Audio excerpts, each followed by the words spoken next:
Hi, my name is Christy McMillan from the Marine Education and Research Society, and I'm going to talk today about whale entanglement in fishing gear. So humpbacks and many other whale populations off the coast of British Columbia are recovering following being severely depleted by commercial whaling. And while this is a great success story that our coast is again supporting these populations, as the numbers of whales increases off our coast, so does their overlap with human activities, including fishing. This overlap can lead to whales getting entangled in fishing gear and marine debris. These entanglements cause problems for fishermen. It leads to loss of gear and catch, but they also cause severe problems for the whales. Entanglements can lead to injuries and infections. They can also make it impossible for whales to travel and feed effectively over time. Because the British Columbia coast is very large and in many places very remote, many entanglements are likely going unseen or unreported. Preliminary research conducted by the Marine Education and Research Society and Fisheries and Oceans Canada, using characteristic injuries and scarring that entanglements leave behind, injuries such as these,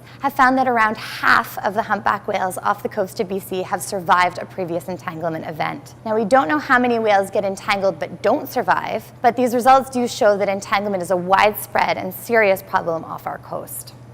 So what should you do if you see an entangled whale? Most importantly and immediately, report the entanglement to the Marine Mammal Incident Reporting Line by calling 1-800-465-4336, or if you're in an area without cell service, you can also call the Coast Guard on VHF Channel 16. In BC, responses to marine mammals in distress are coordinated by Fisheries and Oceans Canada and by the Marine Mammal Response Network. Once you've reported the whale, if at all possible, stand by it. One of the most limiting factors in being able to conduct a successful response depends on being able to find that whale to be able to rescue it. If you can stay there, that is really, really important.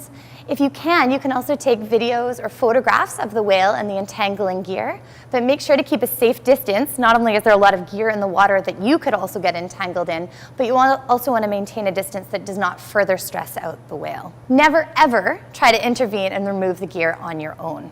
This is not only incredibly dangerous for the humans involved, but it can also make the situation much worse for the whale. If only the fishing gear that's visible at the surface, like the line you can see here and the buoy, were removed, this whale would still be severely entangled. But it would be much more difficult to see this entanglement and to recognize that this whale is in trouble. The gear that's trailing behind the whale, like the rope and buoy here, can also be really useful in the rescue operation.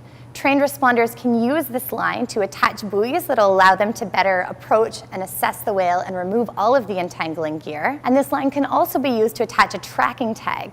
So if the responders need to leave for any reason because of nightfall or bad weather, or because they need to pick up more crew or more equipment, this tracking tag will allow them to find the whale again and continue the rescue at another time. Reporting an entangled whale not only makes all the difference for that individual whale, but it can also help prevent future entanglements. Better understanding where and how often and how entanglements occur on the coast can lead to better efforts to mitigate this threat to whale populations. Thank you.